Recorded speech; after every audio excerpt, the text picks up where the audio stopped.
अच्छा We are live now.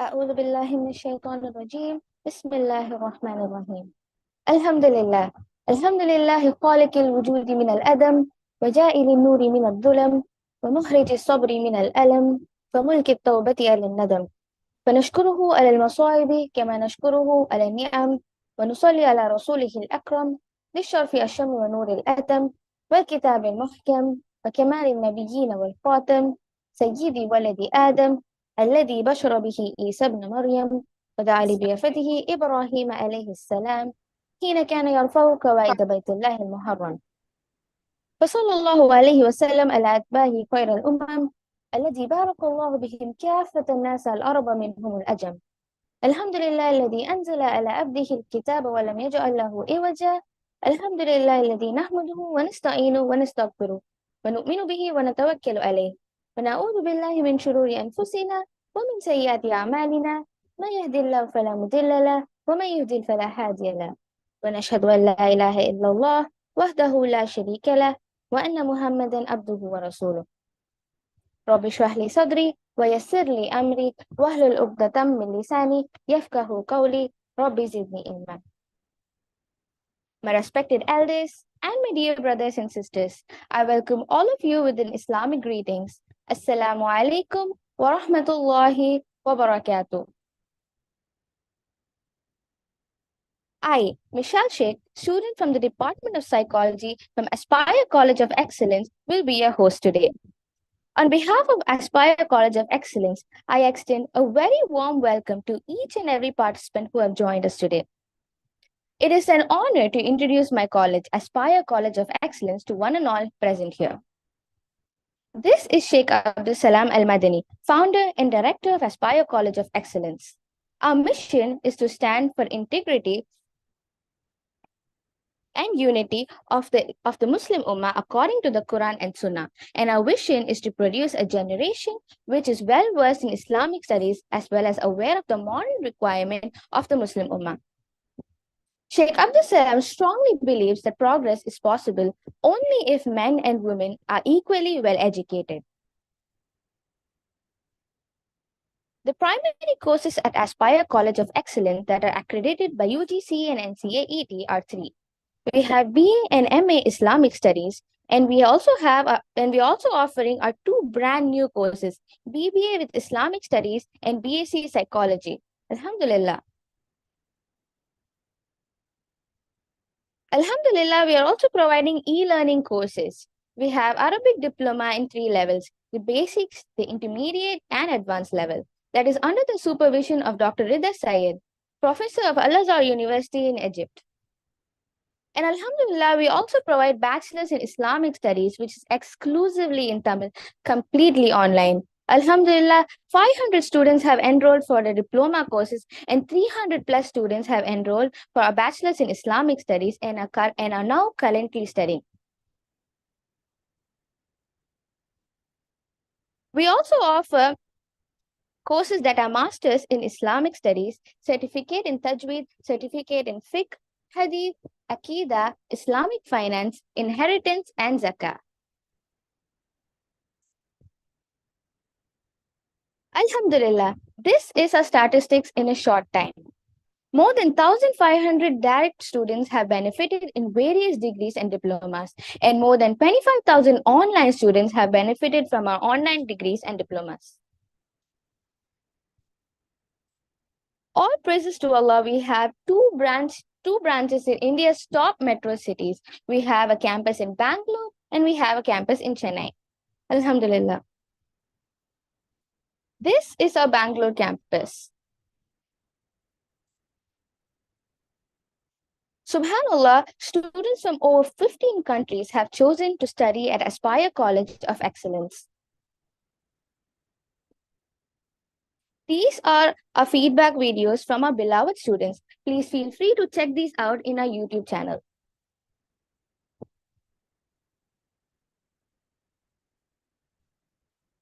This is our Chennai campus.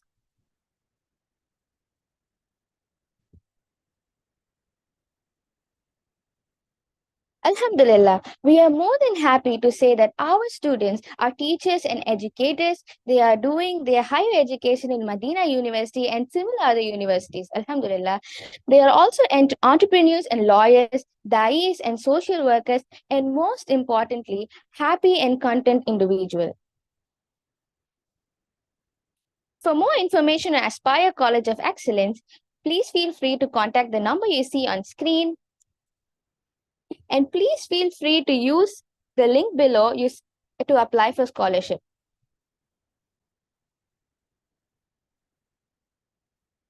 It is my pleasure to introduce a special guest today, Dr. Zulekha Shakoor Rajani. Dr. Zulekha Rajani, a distinguished psychologist at Mind and Brain Hospital, brings a wealth of qualifications and certifications to her role.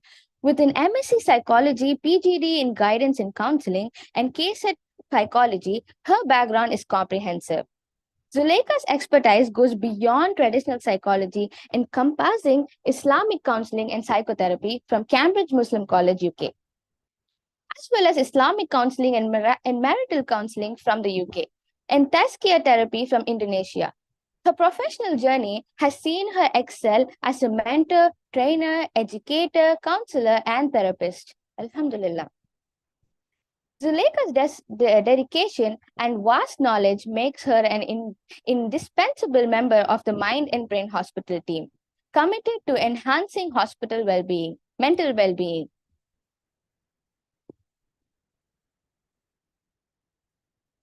For more information, please visit our website and please contact the number you see on screen for more queries. Now, without further ado, I would like our beloved speaker, Dr. Zulekha Rajani, to take over. Jazakallahu Khairan for your patience.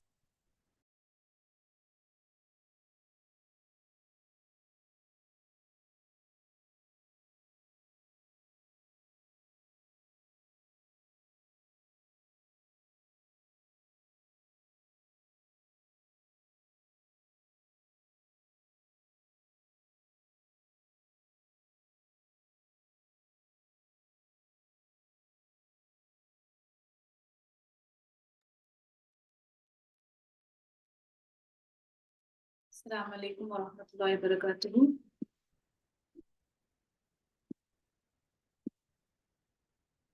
Am I audible? Alhamdulillah, yes, sister, you're audible. Alhamdulillah.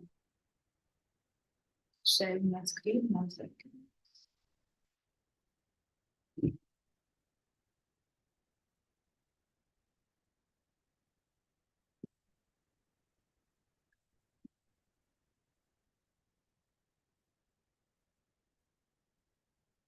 Let me know once you're able to see my screen.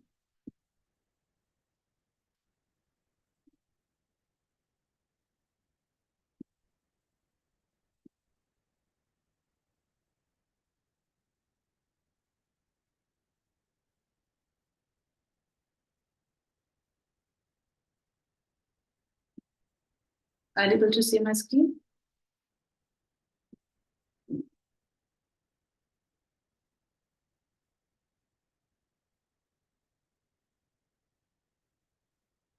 Is my screen visible?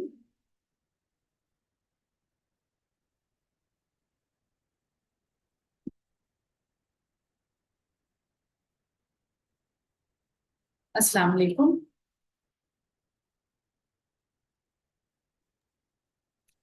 Walaikum salam, sister, just one small update. The participants are viewing the talk on YouTube. So, Okay. Yeah, inshallah. So my screen is visible, right? Yes, alhamdulillah, it is. Bismillah, alhamdulillah, wassalatu wassalamu ala rasulillah, rabbi shrah li sadri wa yassir li amri, wahlul 'uqdatan min lisani yafqahu qawli. Allahumma salli ala sayyidina Muhammad wa ala sayyidina Muhammad wa sallam. اللهم لا سهل إلا ما جعلته سهلا وما تجعلنا إلا شئت سهلا اللهم لا تدع في مقامنا هذا ذنبا إلا غفرته ولا هما إلا فرجته ولا قابلا إلا نفسته ولا دينا إلا قضيته ولا مريضا إلا شفيته ولا مبتلا إلا عافيته ولا ضالا إلا هديته ولا بلدا إلا أصلحته ولا شهيدا إلا تقبلته ولا حادثا من حوائج الدنيا والآخرة إذا ضرنا فيها صلاة إلا أنت قضائها واستفتح بها يا أرحم الراحمين. Bismillahirrahmanirrahim. Assalamu alaikum. So, as you all know, today the topic that I chose was Maristans. And as you can see, the lecture is inspired by one of my very dear teachers, Dr. Rajani. And as we know that she, in order to bring back the legacy of Maristans, she opened an organization called the Maristans. So inshallah, we'll get into the topic and we'll discover what Maristans is, how the rich legacy of it is. So this is a very vast topic. I've just covered the principles as to what Maristans are, and I've not really gotten the details of how and where and the different kind of Maristans across the world and different centuries. So the history part is something that I won't be covering today. But what I'll be covering is what are the features of Maristans and how we can see in today's setup, how we can bring back the revival of Maristans, where we see a human being from a holistic perspective, inshallah. So, rediscovering Maristans, which is an ancient Islamic center for healing. So, Maristans, the Islamic legacy of healing, right? So, what exactly is Maristans? It's usually understood as a house of healing or Darul Shifa. And these were the centers where these were healthcare institutions during the medieval Islamic civilization. And what really stood out about them is they would not really see a person as a physiological being, but they would see a person as a very holistic being. And thus, the approach was very holistic, right? They would not just cater to the physical, but mental, spiritual, psychological, social, right? They would go by a biopsychosocial spiritual model, as we call it, right? And Maristans, we see that it emerged around the 8th century, and they were influenced by a lot of Islamic principles and teachings, and they actually became like a monumental role in shaping the future of medical sciences, right? So little do we know our very rich history, but if you see Maristans, we actually realize, subhanAllah, that the first psychiatric hospital was actually set up by Muslims, and thus we, going back to mental health, talking about mental health, is reclaiming our own legacy, right? Muslims are not new to mental health, and it's been our legacy that we've been talking about it and we've been understanding and writing about it different. So as we go forward in the slides, we'll see philosophers, we'll see physicians, we'll see theologians, all of them together have come together to understand Islamic psychology, or as we know as the ilmun nafs, right? So it's not a new field for us, alhamdulillah. And what we're actually trying to do now, the baby steps are towards reclaiming our own legacy, right? So going back to Maristans, it's an Islamic legacy of healing with centers. So what exactly do we mean by Maristans, right? Like, the introduction, it's very much the house of healing. The origins are definitely based on the Islamic principle and teachings. And the purpose is to provide a very comprehensive medical care, which includes the treatment for physical and mental ailments. So in this presentation, inshallah, we'll be covering some bit of understanding what exactly Maristans are and a quick overview of the impact that Maristans had within the Islamic civilization, right? So Maristans were established during the Islamic Golden Age, primarily between 8 to 10 centuries, as centers of medical care and healing. And the purpose was definitely to grant free healthcare, just like how today we see welfare systems offering free healthcare and education, and we call them progressive countries, subhanAllah. But we go back to see that our own rich legacy talks about how there was free healthcare given, education, shelter for all those who are in need of compassion, empathy, psychotic, neurotic disorders, right? So role of Maristans in Islamic civilization, we see that's played a very, very important role in advancing healthcare, medical knowledge. It's been very interdisciplinary collaboration, just like how we are trying to set up now, right? A very interdisciplinary, where a neuropsychologist, along with a psychiatrist, along with a psychologist, along with a psychiatric social worker, right? Along with mental health volunteers and researchers, and everybody is working together, right? Similarly, it was a very interdisciplinary, and of course, Muslim chaplains and spiritual psychologists and spiritual healers, right? Faith-based healers. So it's a collaborative holistic approach that we are trying to establish now. But this is exactly what Maristan stood for. Okay, it's an within the Islamic civilization. It catered to a very interdisciplinary, collaborative approach towards helping progress and flourish the mental health. So, what are the characteristics of Maristans? Their architectural design and layouts were very, they stood out. Okay, and they had like serene gardens, water elements, creating a very soothing and therapeutic environment for patients. Healing environments like fountains and gardens and greenery. So they placed a lot of element of nature, natural elements, because as we know, Allah has placed a lot of science in the nature, right? In the universe, Allah has placed a lot of science and within ourselves. It's one of the ayahs of the Quran. So it's very important for us to connect with the nature as the ayahs of the, ayahs and signs that Allah has placed. So it had a lot of elements from the nature. It had a lot of elements from close things that are close to fitra, the nature, anything that could bring healing and soothing sensations, right? So you will see that the architectural design, the way things were laid out was very aesthetic. Organizational structure, like we know, it was very interdisciplinary. And in fact, there are books that talks about how they had departments. Like how now when you enter a hospital, you will see a list of the various departments, right? Like left for cardiology and right for gynecology. So similarly, they had one hall or one room or one setup for one department. Okay, one disciplinary or department, subhanAllah. So if you see, it's not very different than how today's hospital setups are. In fact, today's hospitals are very much inspired by Maristans, right? So it had pharmacy, it had, in fact, it even had a lot of students around, right? So we'll also come to that part. Spiritual healers, addressing the very holistic needs of the patients, all of this was part of the Maristani culture. Treatment approaches, we'll see that there was an integration of physical, mental, and spiritual healing. Maristans integrated a very holistic approach, recognizing the interconnectedness of physical, mental, and spiritual well-being in the healing progress, right? In the healing process. So we see that a human being was not understood and a Cartesian split, like the mind and body is separate, which became the narrative later on, right? But a human being was understood as a very holistic being where his physical, mental, psychological, spiritual, social, all the needs were understood to be taken care of.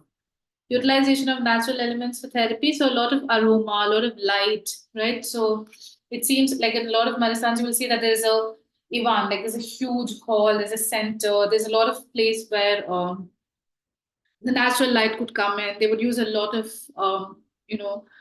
trees and plants that actually, would light up the place with aroma. And they also had, they used to use different sounds, very aesthetic sounds also for the healing process. So, alhamdulillah, we see that they used a lot of elements that now we in the modern day setup call alternative ways of healing, like light and aroma and sound therapy, right? We have water therapy, we have sound therapy, we have sand therapy, all of these, right? So they also use a lot of these for relaxation and for bringing in that aesthetic element so the patients could relax and feel good, and which would actually help them progress towards their healing. Incorporation of Islamic teachings and practices. Islamic principles and teachings were integrated into healing process, emphasizing the significance of faith, spirituality, and recovery and wellness. So basically, what tenets did it stand on? So it was inclusive treatment for all. It did not differentiate between people from different backgrounds, like like cultural backgrounds, religious backgrounds. It embodied a place of universality where anybody could actually be treated irrespective of their backgrounds. Endowments and funding for free healthcare. So a lot of patients could not afford. They usually went to it enhanced them, and it gave them a lot of accessibility to healthcare for free of cost. And a lot of touching testimonials are actually found in the book. In fact, one French philosopher wrote back to his country saying the food is so good, the way they're taken care of, and the empathy, the clothes that are given, Everything is so good that he, in fact, wrote that, I think after I go out of this, I'll be missing the good food that was given her, right? So they took care of all the needs of the patient, all the needs of anything that would help the patient recover faster. So there are a lot of accounts where we see that, good amount of or good number of testimonials are part of it. Okay. Next, the educational role of Maristan and the founding principles of Maristan.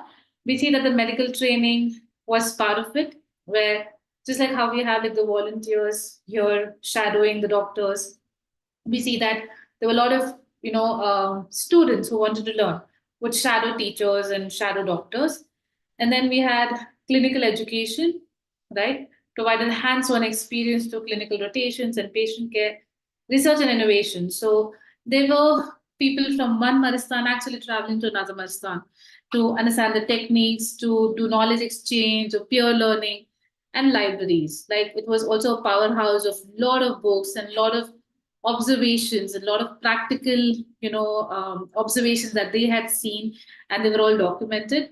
So Maristans became again a center of learning with medical training and clinical and research and libraries, which is again something that we can only try to replicate now, right? Subhanallah. First, a holistic setup, and then also a place to document and research and everything, which our hospital is trying to aim to do it. And honestly, it's such a Herculean task that we think, Subhanallah, how did they do it back then, right?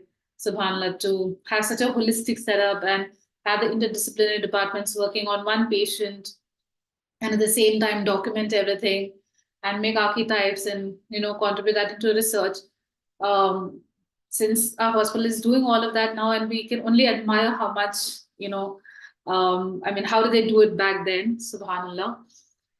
Coming to the founding principles of Maristans, I'm going in a little bit of a rush in order to complete whatever I've planned for today, so that we get the most of it. But so bear with me if I'm in a little bit of hurry, or I'm trying to, if in case you feel that the pace is too, fast, then you can just leave a chat and let me know, and I will try to take it a little more slow. Right? The founding principles of Maristans would be, it was holistic, comprehensive care, accessibility, and integration of knowledge, right? Very holistic in nature, like we know, comprehensive care, very good treatment that was provided, counseling, support, spiritual, accessibility, right, open to all individuals and irrespective of whatever backgrounds, and integration, right? They would bring empirical observations with Islamic teachings and traditions and all of that together.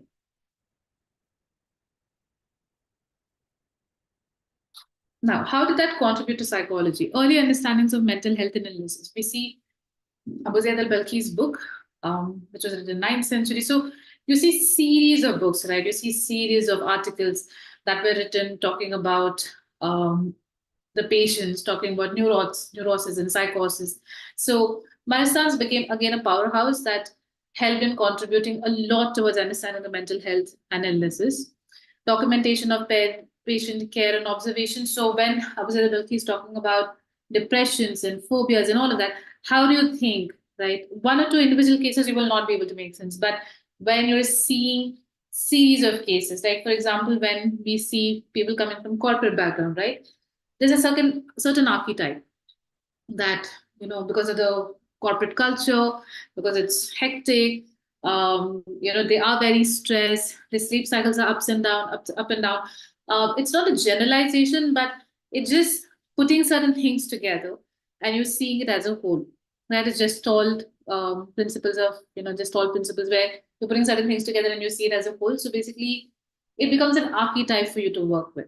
Similarly, so documentation of patients and care and observation, all that, when they are seeing like number of cases or similar cases, then it becomes more archetypal, right? Integration of Islamic ethics and values in healthcare. So it exemplified Islamic teachings, psychological care, and treating the patient with a lot of dignity, right? And helping the patient have spiritual well-being in the healing process, right? So now that whatever the 19th century and 18th century went, that entire split of the religion and the sciences being looked as two different things.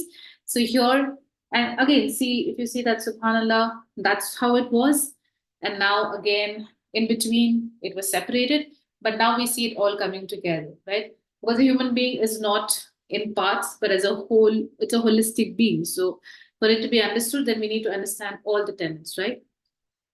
How is a modern revival working of Maristans? So there are a lot of initiatives to revive the concept of Maristan, of bringing a very holistic setup of healing and understanding the human being and catering to what the human or the patient needs.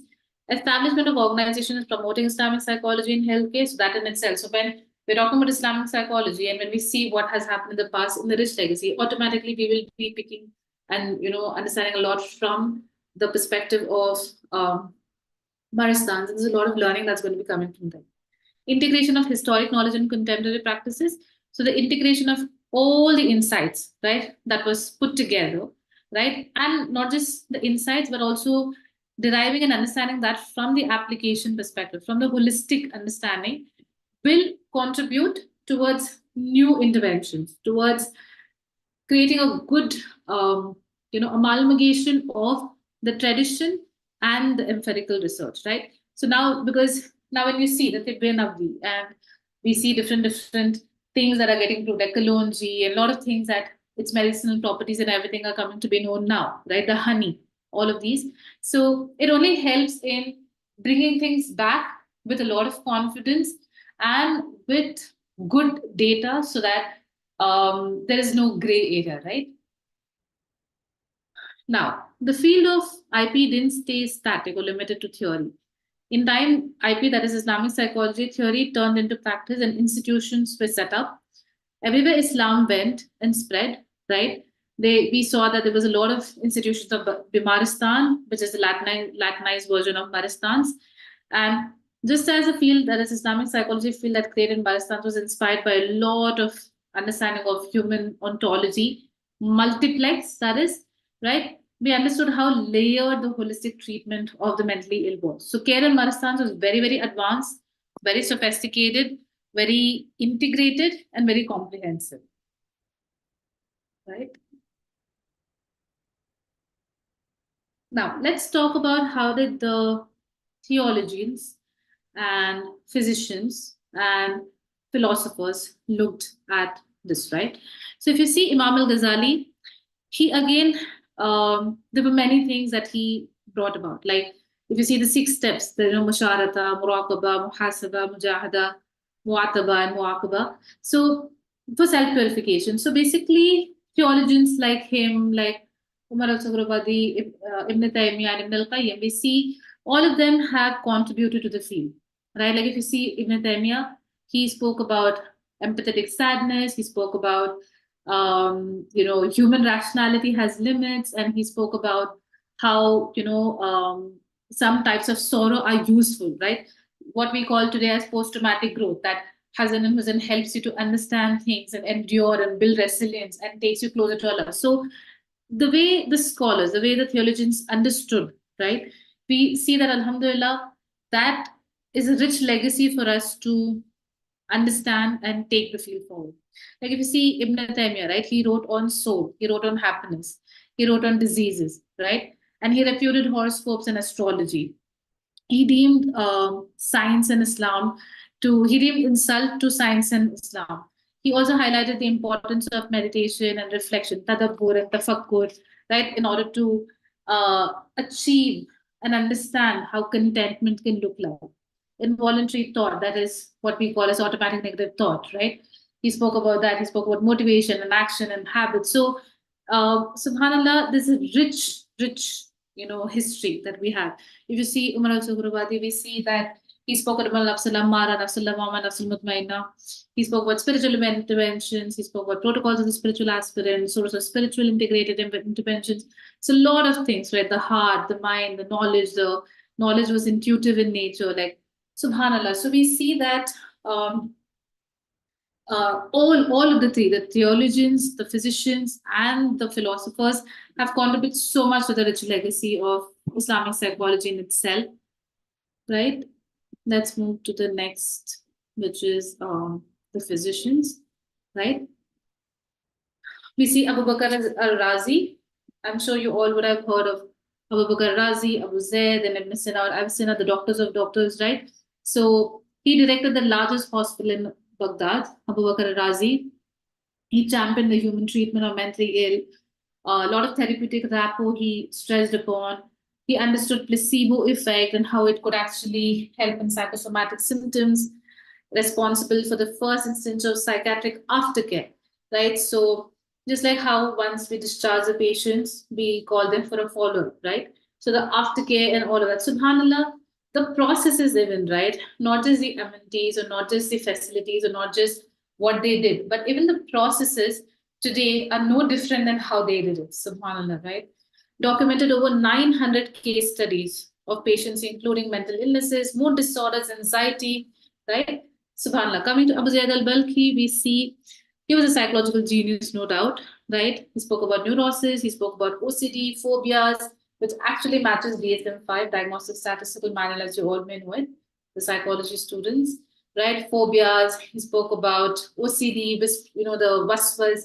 He spoke that God created a cure for everything, so that the hope and trying to strive to search for the cure, right? And he normalized seeking treatment for mental illness. He gave examples of success. So, mashallah, again, he was another great genius as a physician. Ibn Sina or Avicenna, we know that he discussed relatively motivational powers of physical desires, cognitive desires, virtuous desires. He spoke more on deriving it from the empirical, rational, revealed sources.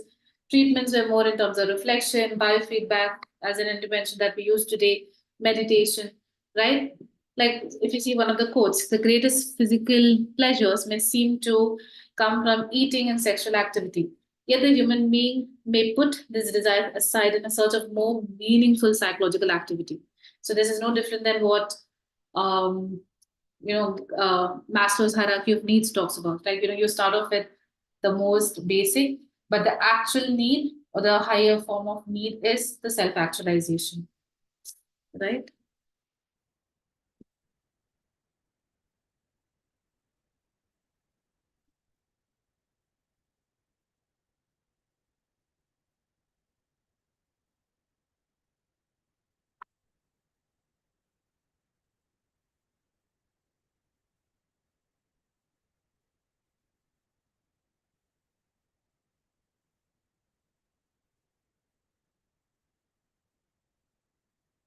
Right. We'll finish this and then we go to a small introduction of Islamic psychology.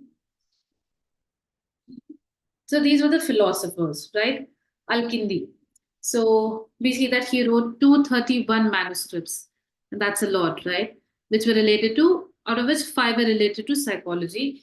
He was heavily influenced by the Greeks, but of course he refuted an attempt to reconcile the Greek and Islamic philosophy. So in today's terms, if we can talk about the filter approach, right? Letting go of certain things that doesn't fit with us, like when we use CBT or dialectical behavior therapy, we sort of filter out certain things that are not fitting with us, but we take what can actually align with our principles. So he also, cognitive strategies for depression, all of that he was a good proponent of. Ibn Miskawi, we see that he spoke on play and pleasure, happiness, altering behavior, self-regulation, personal goals, moral ailments, preparing to meet one's creator. Alhamdulillah, right? He was more of an ethicist. The ones who work with the ethics of any fields, right? Ibn Rushd, or Averroes, as we know as a Latinized version, regarded psychology as a noble science, wrote on the self, the soul, the mental processes, internal senses, relationship between sensation, perception, and imagination, proposed hierarchy of learning strategies. He also spoke on the revelatory sources that can be flawless and also analyze them. Al-Farabi, he was more of a sociologist, as we can say, right? In today's terms, you would call him like a sociologist. He spoke a lot on social conformity, cohesion, theories of factors of social change, both large and small groups. He wrote on dream, intellect. He relied heavily on scriptures and experimentations, criticized for too much reliance on the Greeks, So sort of, a rebuttal to how Al-Kindi was deriving a lot from the Greeks, right? So, alhamdulillah, we see that, the legacy has been rich, no doubt, right? So what exactly does Islamic psychology now bring in from all their contributions? What exactly do Islamic psychology? So if you see, again, Islamic psychology as we know, it's a growing field, but it's become very vast, right? Because now, if you see that, it's classified into 3 major genres and distinctive methodology as well. So the first is usually spiritually based, and it's derived more from the Sufis because it's a Sawa tradition, also has a very rich legacy of Islamic psychology. The second is more empirically based, and it's sticking to the realm of the physicians. And third is the focus, which focuses on more of a rational, ethical, and it's produced more by the philosophers, right? Despite each discipline having its own methodology, analytical foci, research methods, they all share a very multiplex human ontology to understand, right? Where what we're trying to bring together is the understanding of the human existence from a body, mind, soul perspective.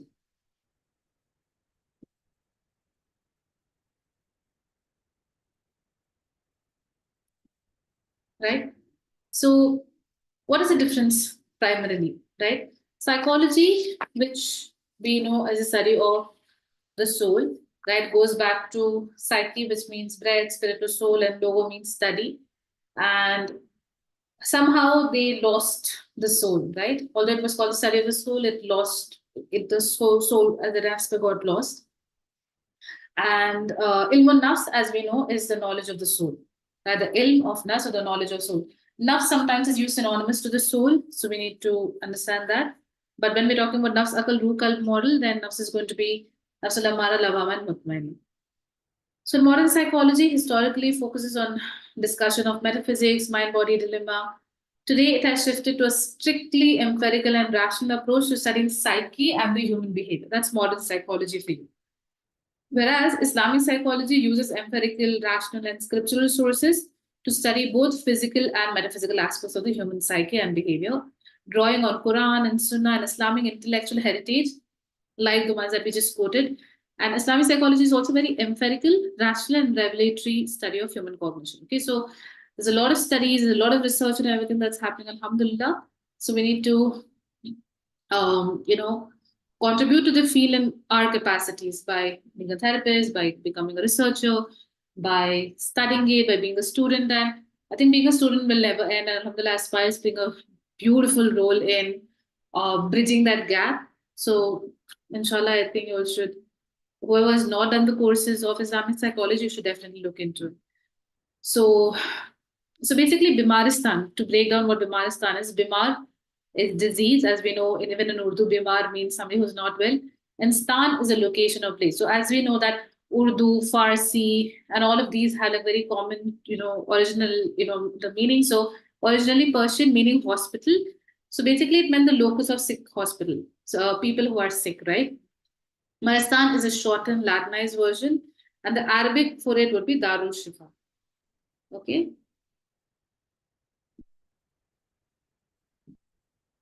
So what were the areas that they were looking into, right?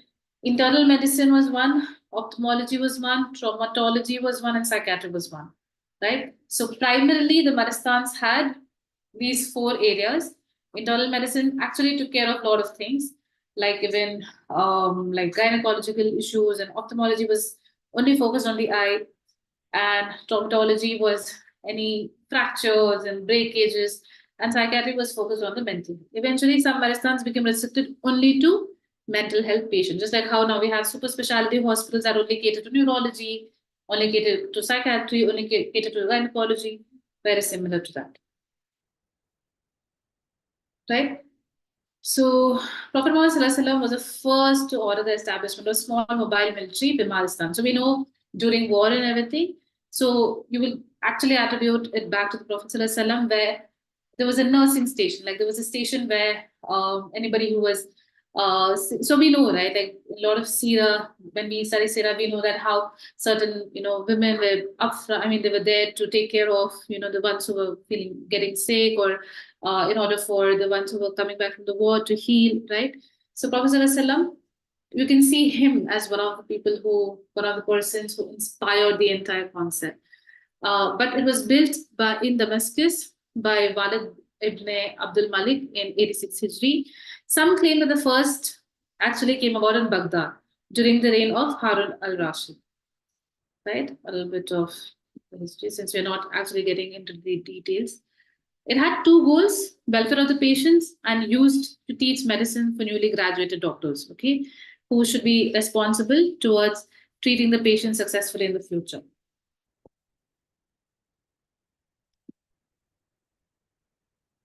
Chosen based on best health conditions, were built over hills or by rivers in the center of the town. I remember Dr. Rania, when she was teaching this to us, she said in one of the places, the Maristan was placed right at the start of the city. So if anybody was entering the city, they would first find Maristan or Maristan, and then, all right, or in some cities, it was placed right in the center, in the heart of the city, to encourage people to visit the sick. As we know, is the sunnah of visiting the sick, and it has so many rewards. So they were either placed in the start of the city, so anybody who's entering could actually just go meet the patients, talk with them, check on their health, or right in the middle of the city, right? Razi selected the place of his Marsan by placing pieces of meat at different places in Baghdad to witness which was the least spoiled as a litmus test to understand best fresh air. Like Subhana, look at them, right? So he placed, pieces of meat at different places of the city, and wherever the meat stayed fresh, he understood that the air quality index is good, and that's where he actually chose to build the Maristan.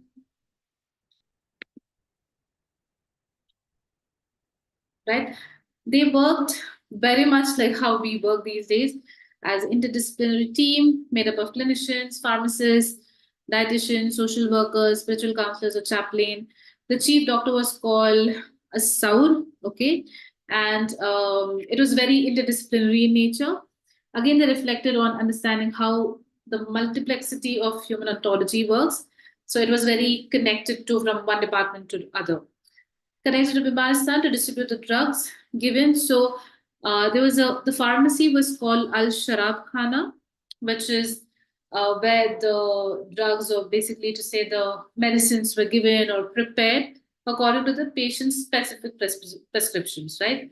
They use herbs, they use the customized needs for the patient, like how in homeopathy they go by the mizaj, right? If the person is choleric or sanguine or phlegmatic, or the person is melancholic, based on the body type, based on the mizaj, they would actually create the medicines. Right?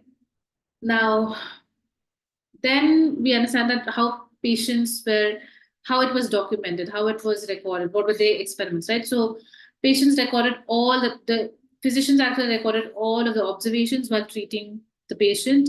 And the physicians also recorded and registered all of the observations of the disease that they were treating. So that's how the speciality and everything started to come about. But these were the things that they were seeing, and the more they were seeing, the more experience they were getting, right? Experiments and tests were conducted based on these observations and the scientific method that was coming about and forming based on the number of cases they were seeing. Admissions was performed regardless of race, color, or religion. People of all faiths have spaces to worship. No limited time for the patient treatment. They remained until they fully recovered. Clothes and money were stored and entrusted until discharge. So whatever they brought along with them, it was kept in a safe space. And once they were discharging, they got all that back. When discharged, they received new clean clothes and pocket money, because now that they're getting back, they'll have to sustain until they go and find something to do with them, their lives, or do some sort of in order to integrate back with the society. They actually gave them some sort of stipend so they could actually go and not worry for a few days and just focus on getting back to their families and the integration to happen more smoothly. Doctors were held accountable for their actions to ensure those practicing were all trained, right? So now we talk about the regulatory bodies, the quality control. So alhamdulillah, they too had it, right? Now coming to the Dr. Rania's organization, Maristan, and an entire lecture, like I said, is inspired by her and the organization that she's running.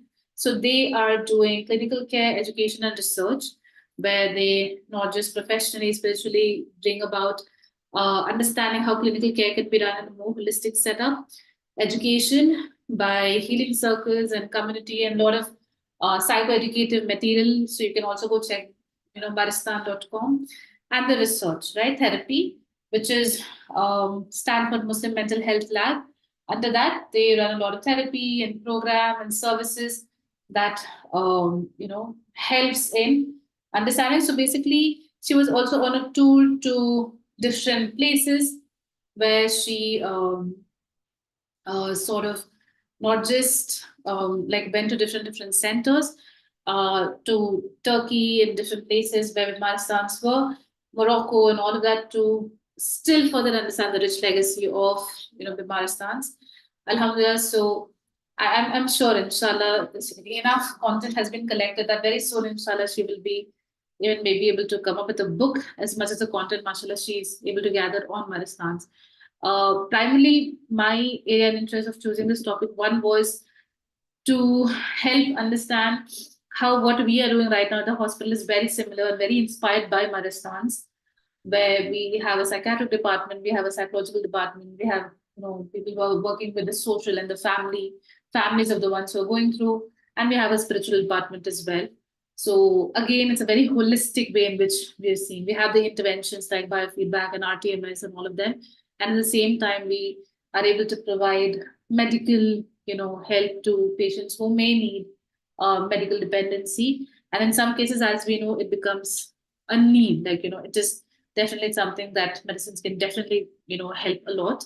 And at the same time, the psychotherapy and the counseling and all of that is also taken care of. In spiritual, like, Islamic psychology department, we also use Ruqya as a tool.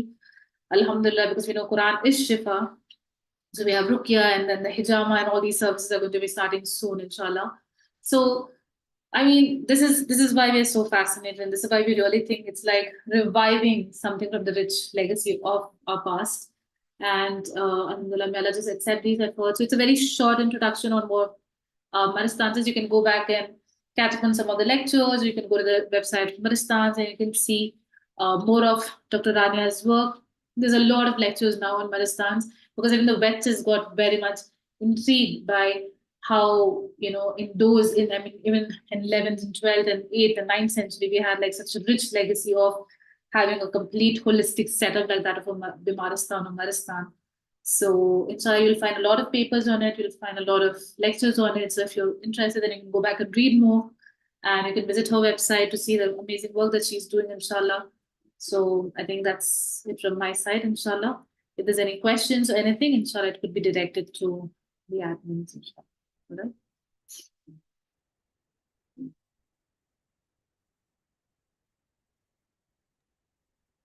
Jazakallahu Khair, Dr. Zulekha Rajani. It was a beautiful and captivating presentation. Your ability to articulate complex ideas with clarity made the topic truly engaging. Alhamdulillah.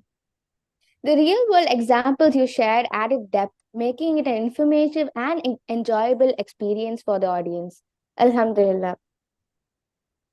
Now, I would like to invite our beloved facilitator, Wafa Noor Milabi, to provide guidance on the educational roadmap. We would appreciate your insights in navigating the course effectively.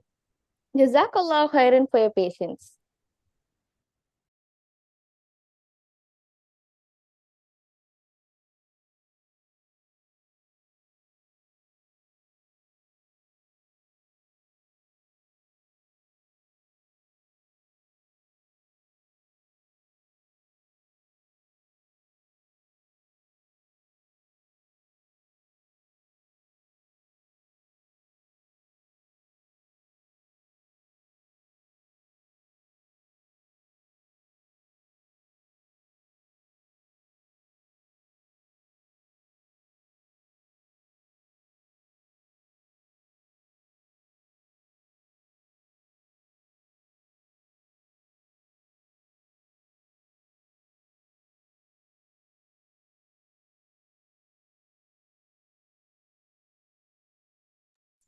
Assalamu alaikum wa rahmatullahi wa barakatuhu. Before Sister Wafa joins us, if there's any questions that you would like to address to Sister Zulekha, please do share it in the chat box. We can ask her, inshallah. And if there are any further queries which you'd like to know the services that they're offering in their hospitals, please feel free to contact one of the admins at Aspire, or you can visit Mind and Brain Hospital. The website is there, inshallah, so you can go check it out. And yes, alhamdulillah, they're doing some amazing and fantastic job in the way they're integrating psychiatric treatment, outpatient consultation with counseling from this Islamic psychology perspective, offering multiple tools. So alhamdulillah, now we will go back to the session, inshallah. So just a short side note. Jazakallahu Khair.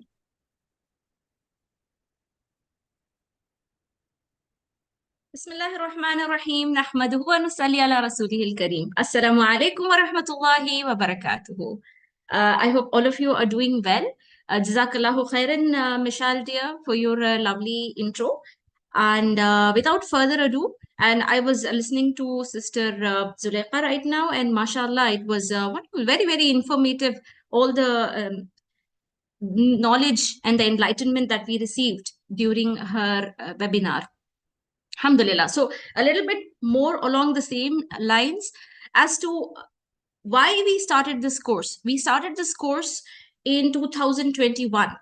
And Alhamdulillah, when we actually conceptualized or when we had thought of why this course was of utmost importance for our community, I remember having gone to Sister Ashika and Sheikh Abdul Salam in 2021. It was the age of the pandemic. There were people at home, there were people not able to go out, and people were suffering from a lot of exacerbation of mental health conditions, wherein people with neurotic tendencies were lapsing into psychoses, and so many interpersonal problems and so many health issues, mental health issues were taking place. So we discussed that we should come up with a course that is not just Islamic psychology in theory and technical terms and all sorts of,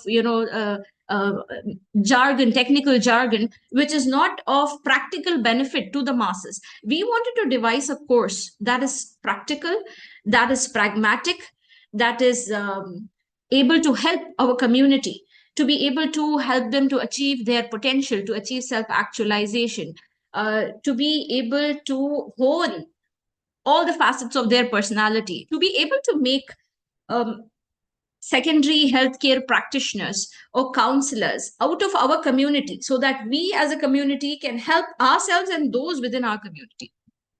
So Alhamdulillah, this was the vision with which we started the course, Alhamdulillah, in 2021. And Alhamdulillah, so far, and at that time, it was unique. We were the trailblazers, Alhamdulillah. It was a very, very big mammoth task in front of us, because nobody had ever endeavored to do this before. Nobody had attempted this before.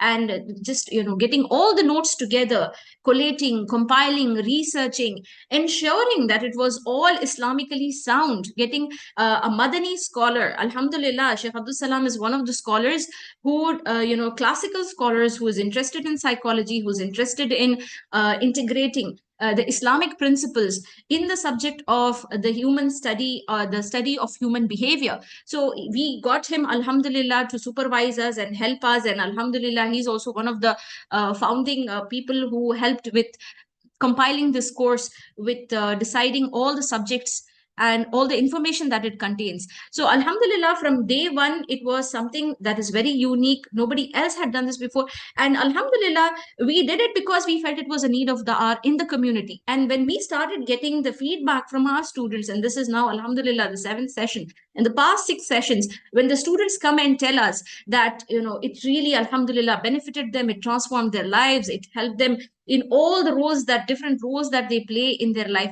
This is, Alhamdulillah, something so very motivating for us. It encourages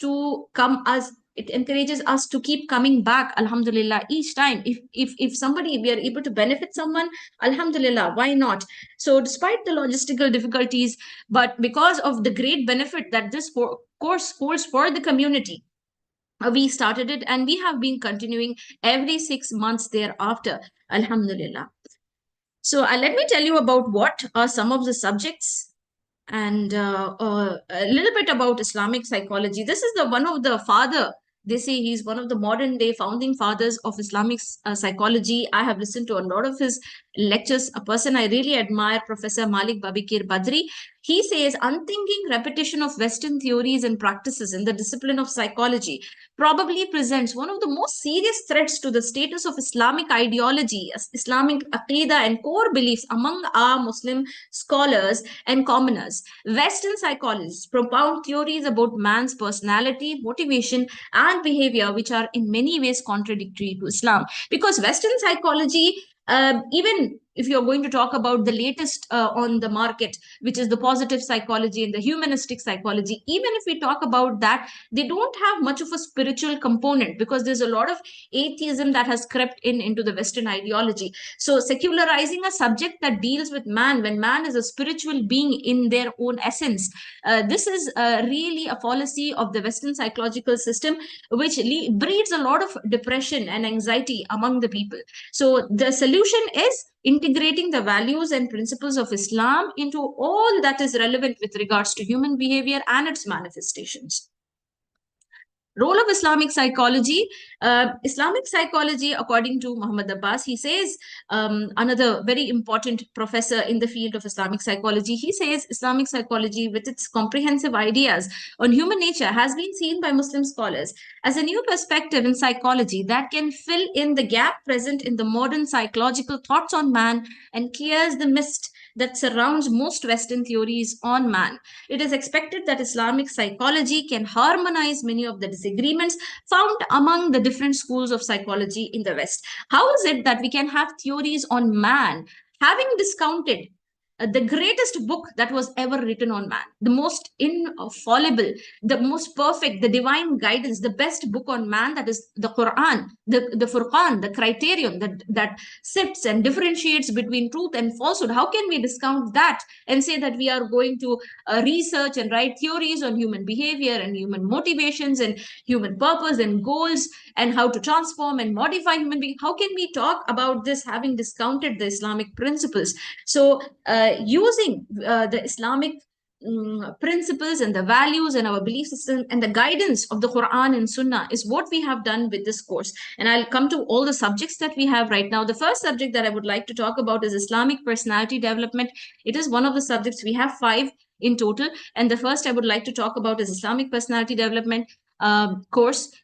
I'm personally the tutor for Islamic personality development. This is something very close to my heart, because personality is a construct, is abstract construct, which is fairly stable, but it is something, it is more like a personality is more like a journey rather than a destination. It is something that can be sculpted, though it is fairly stable, but we can hone personality, we can sculpt the personality, we can transform, and we can improve our personalities. So personality includes relationship with other humans, manners, our manners, how we present ourselves, eliminating the negative thoughts and attitudes, physical and psychological development, our responsibility, what is our vision in life, what is our mission in life, why are we here, where are we going, what do we hope to achieve? All this is part of what we do in Islamic personality development. And in that, some of the topics that we have, it's so comprehensive, so that it is covering every facet of human behavior. We have, alhamdulillah, anger management, we have time management, we have conflict resolution, we have tips and strategies to raise kids. Because if you are a parent, this is beneficial for you. If you are a somebody's spouse, it is beneficial for you. We have husband-wife relationship management. If it is interpersonal relationships, it teaches you assertiveness training. It teaches you how to manage your stress management, how to strengthen your faith. So many, it's like we have tried to bring a wealth of benefit and a wealth of knowledge and make it into a concise 10-hour subject course, alhamdulillah. So the personality, regardless of what it is now, can develop and evolve. A healthy personality is someone who is very resilient, someone who's adaptable, flexible, able to build strong relationships. This dictates the success in our life and helps us to improve, helping us to create unique identity among others. So some of the things that we teach is positive thinking, questioning skills, decision-making skills, how to make decisions, how to be people who are self-aware, who are mindful, who are confident, who have good idea of their self-worth, who are able to set realistic goals, how they are able to overcome the stress, the fears, the anxieties, how emotionally intelligent they are, and how best to manage the time and anger and other negative emotions that we are sometimes rocked with. So next is the things what we are going to achieve, inshallah: self-awareness, life that is purpose-driven, to be self-motivated, to be motivated by the principles of Islam, to have ihsan in our daily life, to be motivated by ikhlas. So all of this, intensity and effectiveness, greater emotional resilience, long-lasting state of happiness, deeply and fulfilling relationships, inshallah. So next subject is counseling theory and skills. This is taught by my colleague, very qualified Sister Hasibun Nisa, mashallah. She has done her master's, she's done her MPhil, she's done her NLP program. She brings all of this knowledge to this course, wherein she talks about the goals and ethics of counseling, what are the core conditions of the counseling process, because we don't want you just to be comprehensive, holistic individuals. We want you to be able to help others also, your loved ones, your relatives, your community members, to be able to reach out to the larger members of the Ummah.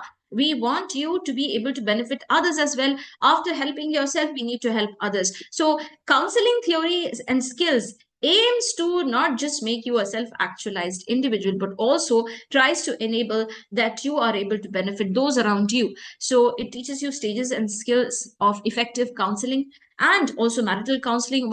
As a counselor myself for the past 4 years, the maximum number of issues that I get is in marital counseling. So this is one of the need of the hour which our community needs to offer. So all these skills are taught to you in our course, inshallah.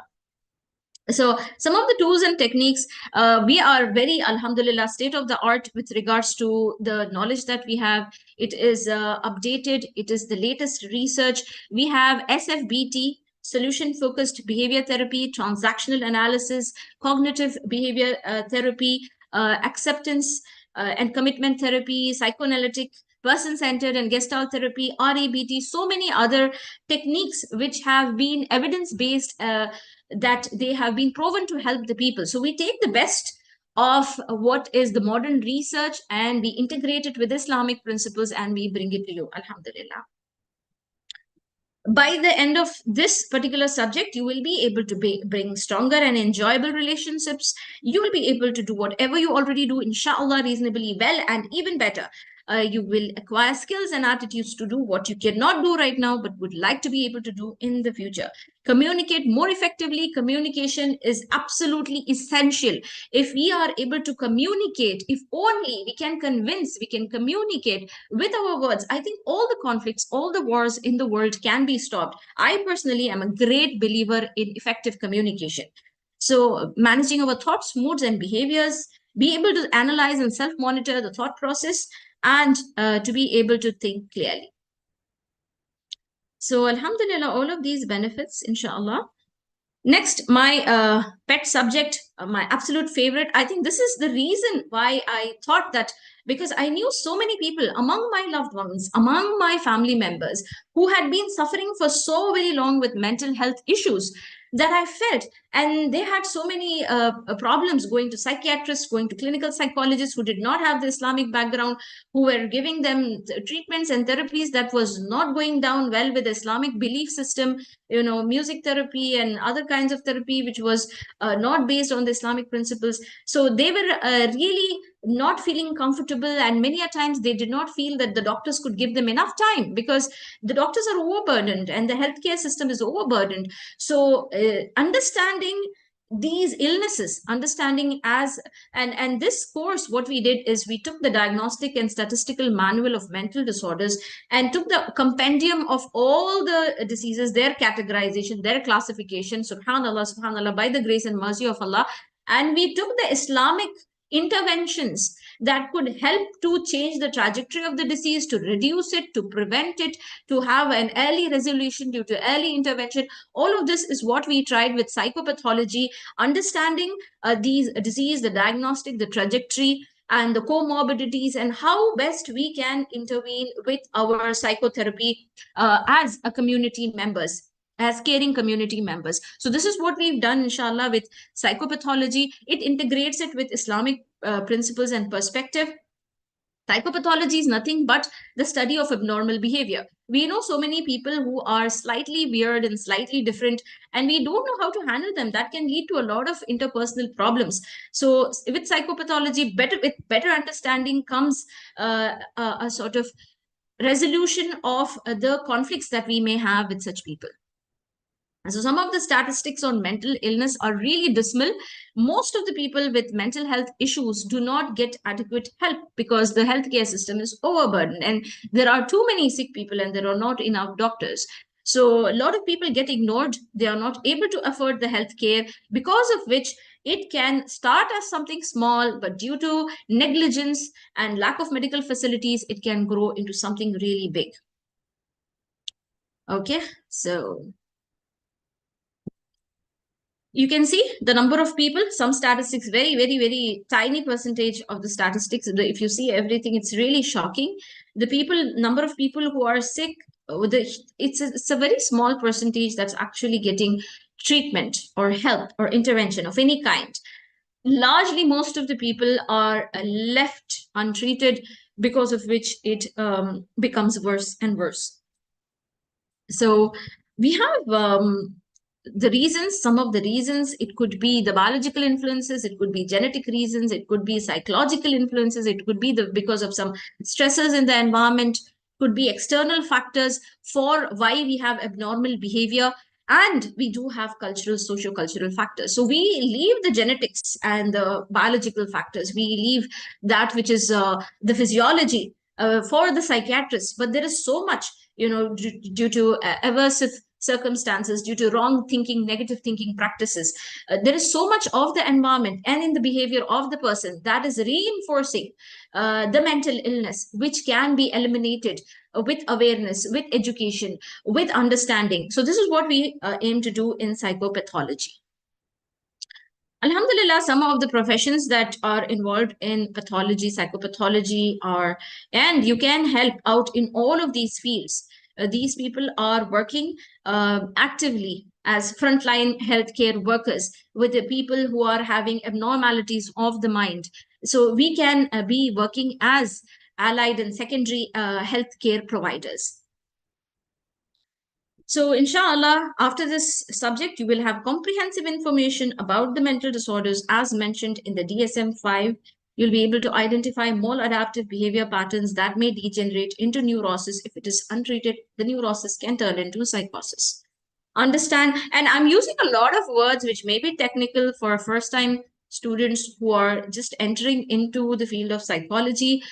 Please rest assured, my classes are not like this. Maybe right now, because I have been given 10 to 15 minutes and I'm just using all the technical terms and terminology of psychology without explaining the words. But in the class, I take time. Our classes are very interactive. The sisters are allowed to speak, and we have case studies and we have discussions, group discussions, and we talk about everything, and everyone is open to ask doubts. So inshallah, in the classes, the pace which we will be much slower, and you'll be able to understand all the concepts, inshallah. Understand the trajectory of mental disorders and psychotherapy from an Islamic perspective. The course will present a theoretical understanding of mental health based on the Islamic paradigm, as well as of working with mentally distressed individuals. Next, we have developmental psychology. This is a really important subject, because if we don't know the trajectory of human lives and all the research that has been done, it's very difficult to, and this is taught by Sister Hasib, where she will take you through the stages of human development, physical growth and development across the lifespan, perceptual development, cognitive development, psychosocial stages. A very fascinating subject, if you ask me. Decision making and problem solving. A guide to cognitive processing is all of this and much more. Moral development, social and emotional development. So this is, inshallah, you will do in developmental psychology. At the end of this subject, inshallah, you will be able to have a broad understanding of human developmental milestones at various stages and be able to apply the theoretical concepts in everyday life. Also, inshallah, you will have enhanced decision making and be aware of the human development in physical, perceptual, cognitive, and moral domains. Also, inshallah, you'll be better able to maintain better relationships with fellow humans. So with that, I think we've come to the end. And I forgot to tell about Islamic studies. We do have Islamic studies as a subject. I don't know why. Normally, it is included in this deck. I think this deck does not have that particular slide, an oversight. But Islamic studies is one of the most beautiful subjects because it's very difficult to get a scholar, a Madani scholar who speaks your language, who speaks English clearly, and he brings the wealth of information, everything that he has learned. Because when you come to pathologies, abnormal behavior, sometimes what happens is we don't know how much of it is jinn possession, how much of it is the evil eye, how much of it is black magic. So there is a lot of occult that comes into the overlaps into the realm of psychopathology, abnormal behavior. Because many a times people are like, okay, she always had mental health issues, but then she went around midnight and she was plucking flowers. After that, she's been acting weird. So is it the jinn, or is it the black magic, or is it the... So many times you're not able to differentiate. So Sheikh Abdul Salam is here. He will teach you about the occult, the involvement of occult practices, about paranormal behavior, and what is the ruqya, what is the sharia tips and strategies to protect ourselves, and how to treat such kind of mental health issues. So he comes with all of his knowledge and understanding. He teaches you aqidah. With that, you understand, alhamdulillah, about our goal and purpose in life, which helps us to remain motivated and true to why we were created in the first place. So I don't think any is a psychology course I'm not aware of where a scholar of such experience and knowledge is helming the project, and he's there to ensure that there is nothing un-Islamic creeping in or pseudo-Islamic creeping in the name of Islamic psychology. So alhamdulillah, everything has been checked and supervised by Sheikh Abdul Salam Al-Madani, and he will be teaching a class for you. So you have access to a Madani scholar so that you can ask your questions with regards to, Sheikh, is this evil eye? Is this sihr? Is this black magic? Is it, how do we know? How can we differentiate? All these questions he asks, he answers live during his classes. So alhamdulillah, those are the 5 subjects that we have. And inshallah, tomorrow is our first class, to hoping to see all of you there with that.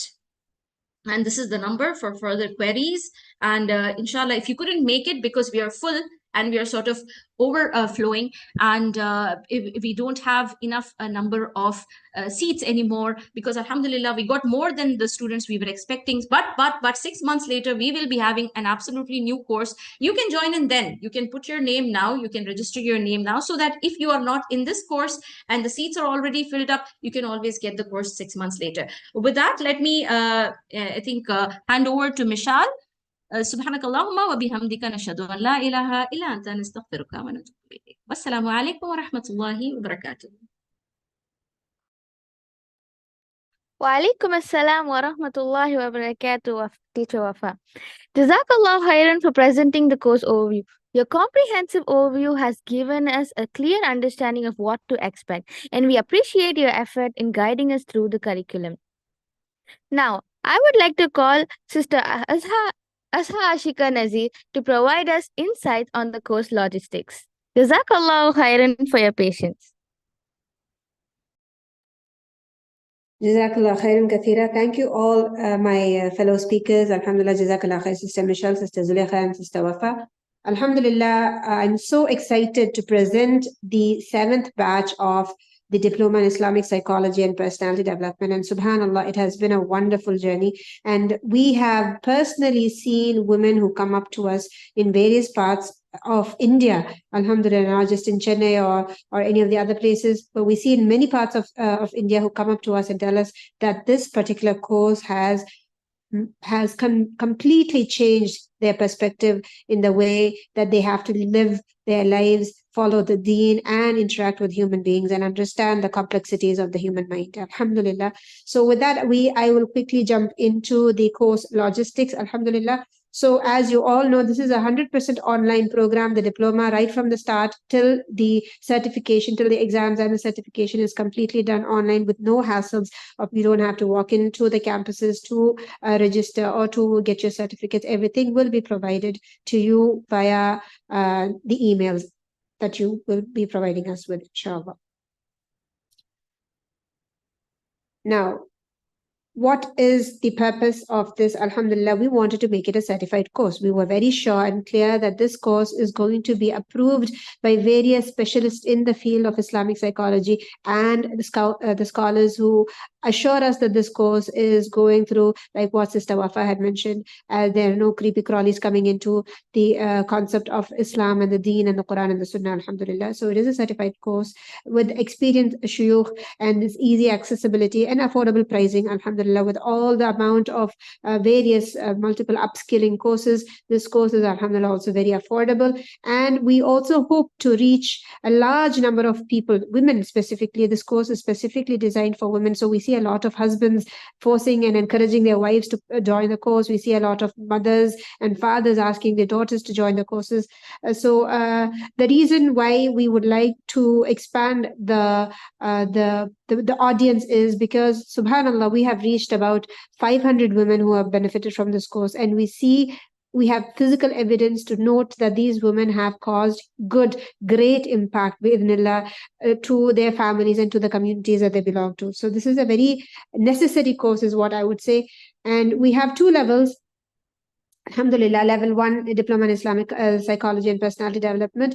It's once again a systems-only program. It's a 5-month course with a 6th month working on the examinations, a short study break before the examinations, and following up with certificates and the mark sheets. It's fully an English medium. So alhamdulillah, women who speak other native languages can also be fully benefited by this. Fully online live sessions, and we have practical and interactive class. Like Sister Wafa had mentioned earlier, the classes are very interactive. We see other sisters also contributing, and this is the way that we learn counseling or any of the new modules that we learn through the group. And that's why we always prefer and recommend our students come join us live in class and get benefited. Yes, we do provide recordings as well through our LMS portal, but we also strongly recommend the students to come live and join us, and so that the learning experience happens through these live classes. And the course is designed under the supervision of Sheikh Abdul Salam Al-Madani, who was also the founding professor of IOU and was also a member of the Fatwa Committee in Qatar for 10 years. Alhamdulillah. The level 2 is the advanced level of the primary level, alhamdulillah.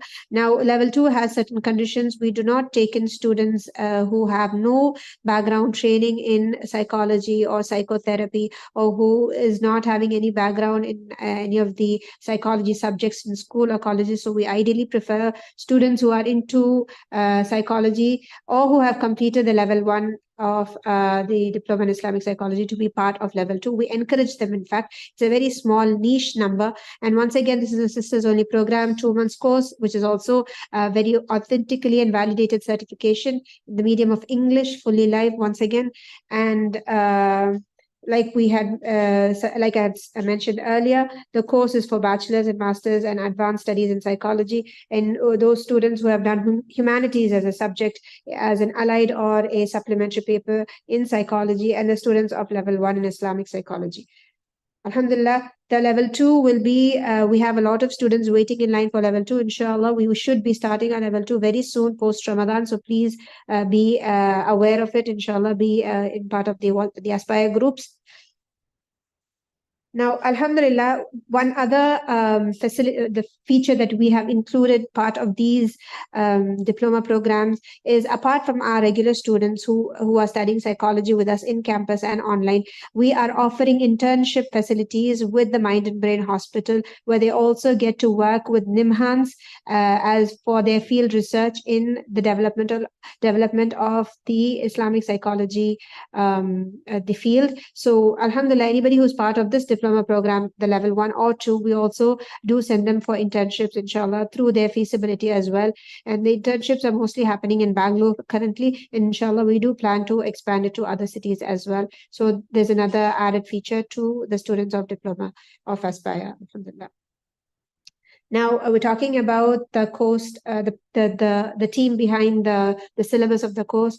I am Azha Ashika Nazir. I am the department coordinator. I've completed my master's in psychology and I have CBT and PFA training. I'm into psychological first aid.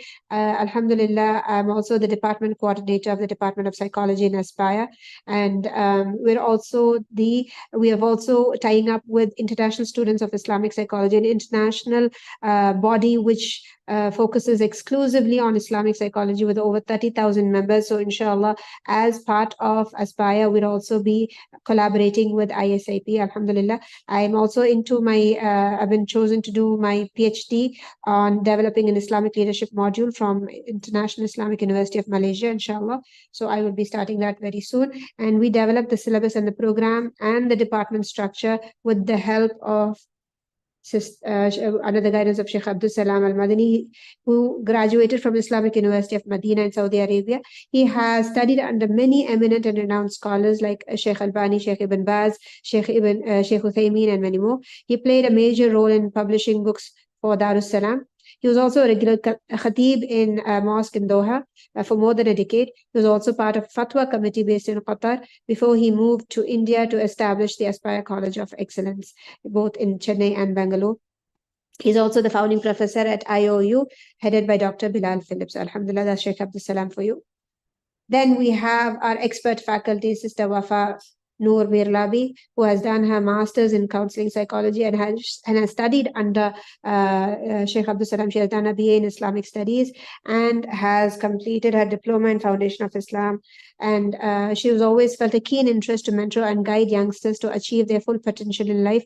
After completing her bachelor's in Islamic studies from Aspire, she joined the alma mater as a counselor and an instructor. Sister Wafa Noor is a very passionate and a very knowledgeable counselor and a lecturer. Alhamdulillah, there's a small error in this particular slide. It is not just the youngsters that she motivates. Alhamdulillah, we have plenty and plenty of married women who come up to us who are absolutely fangirling over her and her classes. And we know students who have felt very heavy after the course has gotten over. So mashallah, she has a beautiful way of conveying knowledge and communicating with the students to guide them, inshallah, for the purpose of the life of this dunya, for the akhirah as well. Alhamdulillah. Then alhamdulillah, we have another expert faculty, Sister Hasibun Nisa. She has completed her MPhil in counseling. Alhamdulillah, Sister Hasibun Nisa is a full-time faculty of psychology at the Department of Psychology at Aspire College of Excellence, and she teaches the PEG diploma program in Islamic counseling and personality development. She has a certificate in NLP from the UK, and she has a international certified career counselor. And she is a young and an aspiring and vibrant person who holds sound knowledge in theoretical and practical aspects of counseling. And she is a licensed emotional intelligence coach, certified by IAPCCT under ICF and CCE. She is also a passionate writer and has published over 75 plus books and has co-authored and is a part of 5 Indian and international record-holding books. Alhamdulillah. She has also contributed to the field of research and presented and published research papers in national conferences and international journals. Her work at various domains involves promoting optimal mental health for people of all ages, right from youngsters to people who are well into their 50s and 60s. Alhamdulillah, she does an amazing job with counseling also. Alhamdulillah. So now, few of the feedbacks from our students. Alhamdulillah, we will be soon updating all this on our Google review forms. So inshallah, you get to see it. And personally, we always fill up with the admissions by word of mouth and references of students who have completed the program. Alhamdulillah, we have reached our target and gone beyond it, but we are taking token advance for the upcoming batch that is yet to start in August, inshallah. So the course fee for level 1 is priced at rupees 12,000. Alhamdulillah, it's a 6-month, it's a 100-hour program where each session is beautifully explained with concepts and theories. Alhamdulillah, it's a beautiful and a wonderful investment and a very highly essential investment if you consider that as an investment, because it helps you in growth in both the knowledge of the field and in developing yourself as a wonderful person. inshaAllah. For those students who are really keen and are unavailable to study, we do offer scholarships, keeping in mind that they need to be very prompt in their attendance, and they have to be genuinely in need of the scholarship. So with this, we will come to a wrap for today's event. Jazakumullah khairan kathira. Thank you all so much for patiently listening to us. Any queries, please contact our admin team, or you can mail us to info@aspirecollege.co. Please do visit our website www.aspirecollege.co.in. Jazakumullah khairan kathira. Sister Michelle, I will hand it over to you right now. Yes, teacher. Jazakallahu Khairan, Sister Ashika, for providing a detailed overview of the course logistics. Your clarity and thoroughness in explaining schedules, materials, and procedures have been immensely helpful in ensuring we are well prepared for the course. We appreciate your time and effort in guiding us through these important details. I, on behalf of the entire team of Aspire College of Excellence, extend the deepest sense of gratitude to Allah in making this webinar a great success. I take this opportunity in thanking the founder and academic director of this esteemed institution, Sheikh Abdul Salam Al Madini, and Sister Asha Ashika Nazir, management coordinator, for her enthusiastic support. Our special guest for today, Dr. Zulekha Rajani, for sharing her in-depth knowledge on Maristans, and our dear Sister Wafa Noor Melabi and Sister Azhar Ashkanati for presenting the course overview and course logistics. My hearty appreciation and gratitude to all those who have directly and indirectly contributed to this webinar. Last but not least, I thank each and every participant of this workshop for your enthusiastic participation. We would love to have you for a lot more incredible sessions like this in the future. Jazakallahu khairan everyone once again. With that, we will end with the dua. Subhanakallahumma wa bihamdika ashhadu an la ilaha illa ant astaghfiruka wa atubu ilayk. Assalamu alaikum wa rahmatullahi wa barakatuh.